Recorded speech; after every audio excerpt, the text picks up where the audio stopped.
Olá a todos, olá a todas, seja muito bem-vindo a este vídeo. Nós queremos analisar neste momento o contexto da filosofia antiga.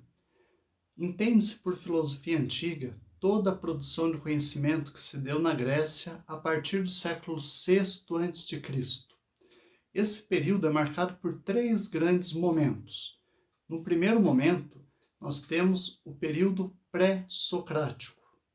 Depois, o período socrático e, por fim, o período pós-socrático.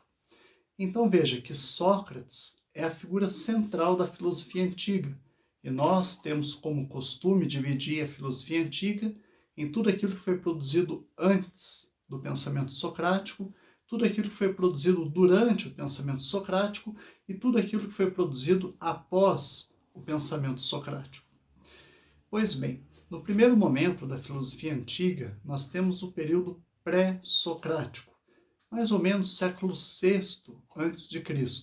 É o momento em que nasce a filosofia nas colônias da Grécia. Então, vejam uma primeira informação interessante.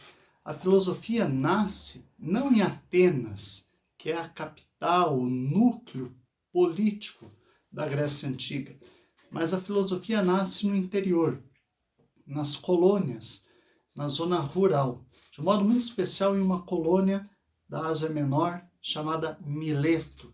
A filosofia nasceu em Mileto, com os filósofos pré-socráticos. Esses filósofos pré-socráticos, eles estavam preocupados, sobretudo, com a origem da natureza. Então, gravem isso. Qual é a grande preocupação dos primeiros filósofos da tradição ocidental? A grande preocupação diz respeito à origem da natureza. Esses primeiros filósofos estão procurando o primeiro elemento a partir do qual tudo se fez. Qual seria a arqué da physis, a origem da natureza? Essa é a grande pergunta feita pelos pré-socráticos. A busca pela arqué, a busca pela origem da natureza. Quem responde essa pergunta no primeiro momento é um filósofo chamado Tales, Tales de Mileto. E por ser o primeiro a responder, Tales se torna aí o pai da filosofia ocidental. Então notem que o pai da filosofia ocidental não é Sócrates, nem Platão, nem Aristóteles, como muitos pensam, mas o pai da filosofia ocidental é um senhor chamado Tales, que viveu na colônia de Mileto.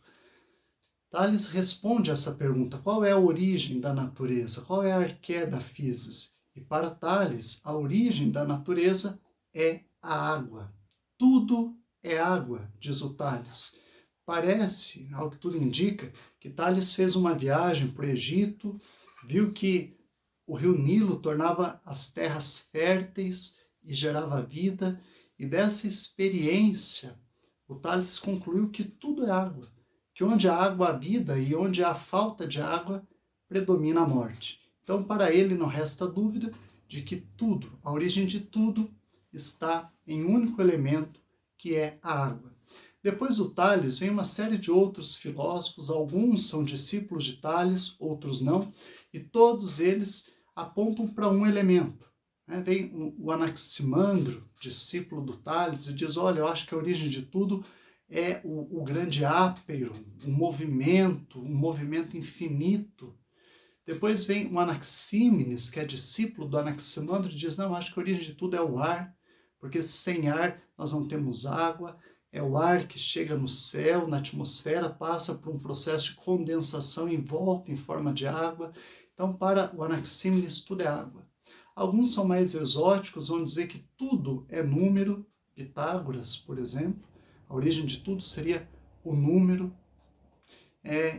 Veja, em resumo, nós temos vários filósofos do século VI e todos estão realizando a mesma empreitada, que é encontrar a origem da natureza. O primeiro elemento vital. Em síntese, nós vamos ter aí como a origem de tudo os 4 elementos: terra, água, ar e fogo. Mas cada filósofo aponta para um desses elementos ou para outros elementos para além destes.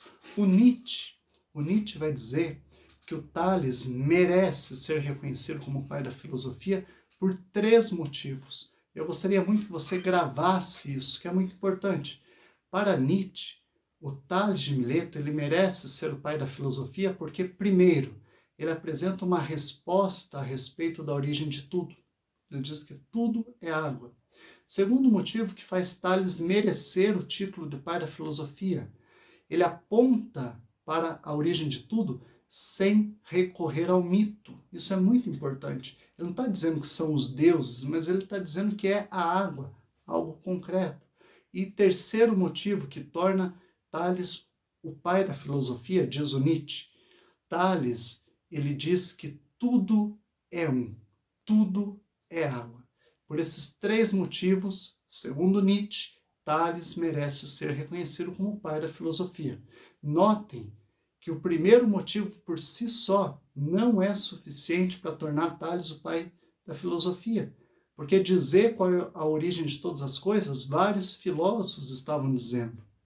O segundo motivo torna Tales, de fato, o primeiro filósofo, porque ele aponta para uma realidade que está para além daquelas que os demais religiosos da época apontavam. E o terceiro motivo torna Tales o pai da filosofia de fato, porque não há nada mais profundo e mais filosófico do que dizer que tudo é um. Então há 3 razões, diz Nietzsche, para reconhecer Tales como o pai da filosofia. Ele apresenta uma origem para tudo, ele faz isso sem recorrer ao mito, e na sua fórmula está contida a afirmação de que tudo é um. Portanto, ele merece ser o pai da filosofia. Veja, pouco importa se o Tales está com a razão ou não, pouco importa se tudo é água ou não, o que importa é que ali nós temos uma primeira afirmação categórica e filosófica. A partir daí se desenvolve a filosofia. Esse foi o primeiro momento da filosofia antiga, filosofia pré-socrática. Notem a preocupação que não é com a política, a preocupação que não é com o direito, nem com a justiça, a preocupação que não é com a ética, nem com a moral. A preocupação aqui é uma preocupação cosmológica, é com a origem do cosmos. Eles querem uma explicação racional para explicar qual é a origem do cosmos. Só depois é que nós abandonamos essas preocupações cosmológicas e inauguramos preocupações antropológicas. Mas a filosofia nasce em sua origem mais profunda como um estudo do mundo natural, como um estudo do mundo físico, como a busca do primeiro elemento. Esse é o primeiro momento, filosofia pré-socrática. A partir do século V a.C., começa a filosofia socrática. É quando surgem os sofistas, o Sócrates, o Platão e o Aristóteles. Então veja que o período da filosofia socrática é extremamente importante porque temos esses 4 grandes filósofos. É claro que os sofistas é um grupo de pensadores, mas junto deles nós vamos ter o Sócrates e o Platão e um pouco depois o Aristóteles. É sem dúvida nenhuma o momento mais importante para nós. Com o surgimento dos sofistas, a partir do século V a.C., em Atenas, ali o olhar se desloca da natureza, da cosmologia, do estudo da arquera physis e se volta para o homem inserido na vida política. Os sofistas têm uma grande contribuição nesse processo de conversão do olhar, de um olhar que se desloca da physis e que se volta para o homem e para suas relações políticas, sociais. A partir do período socrático, nós temos a fase antropológica da filosofia. Ali sim vai ser importante discutir questões de cunho político, de cunho ético, de cunho moral, de cunho jurídico. O direito e a justiça vão se desenvolver como nunca, porque é o momento oportuno para isso. Nós vamos deixar esse momento para estudar em vídeos separados, porque há muita coisa importante, nós vamos detalhar uma por uma. A terceira e última fase da filosofia antiga é o período pós-socrático. Esse período começa ali mais ou menos após a morte de Aristóteles. Para ser mais preciso, 2 anos após a morte de Aristóteles, o rei Alexandre o Grande, rei da Macedônia, ele conquista a Grécia e anexa a Grécia ao Império da Macedônia. E aí começa uma nova fase da vida do povo grego, que é chamado de helenismo. O Alexandre, que notem, foi aluno de Aristóteles, isso é muito importante. Alexandre foi aluno de Aristóteles, Aristóteles foi o preceptor de Alexandre. Alexandre, ele admirava a cultura grega e queria disseminar essa cultura para todo o seu império.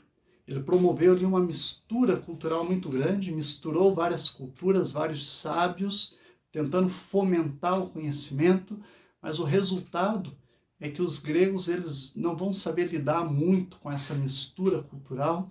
Os gregos começam a se isolar, começam a se fechar, estão com medo, com receio de perder a sua cultura, a sua identidade, os seus valores.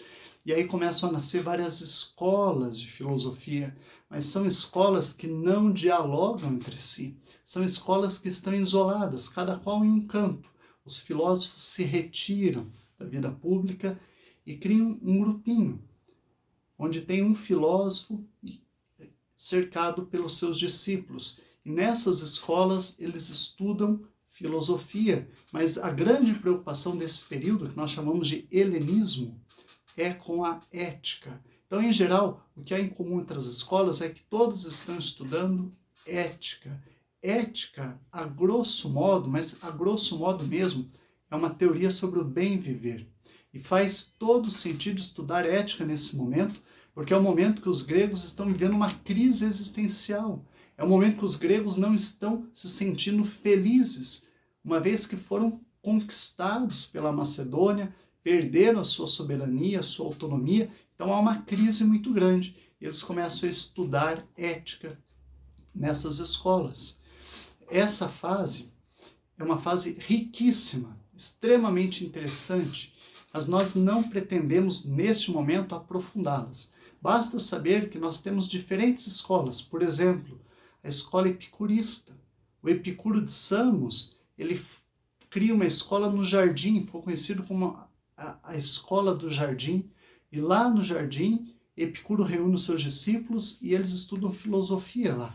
Toda uma teoria sobre a felicidade, sobre o bem viver, sobre a eudaimonia. Como ser feliz apesar de tudo isso que nós estamos enfrentando.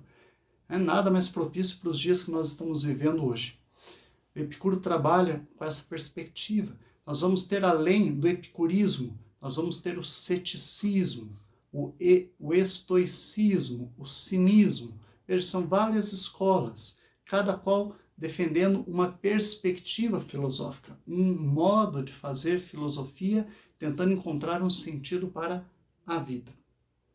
Bem, esse é o panorama da filosofia antiga, então grava isso. Filosofia antiga é dividida em 3 grandes momentos: filosofia pré-socrática, que é a fase naturalista da filosofia, há um estudo cosmológico em curso; a filosofia socrática, o período socrático, que é o momento do estudo antropológico, o homem e suas relações sociais, políticas; e, por fim, o período pós-socrático, que já é um momento de crise do mundo grego, a dissolução daquele grande ideal da Grécia, o isolamento, o fechamento e o nascimento das escolas de filosofia no período do helenismo. É claro que a era de ouro da filosofia grega se deu no período socrático, que é onde está o Sócrates, o Platão e o Aristóteles, os quais nós estudaremos em breve em outros vídeos.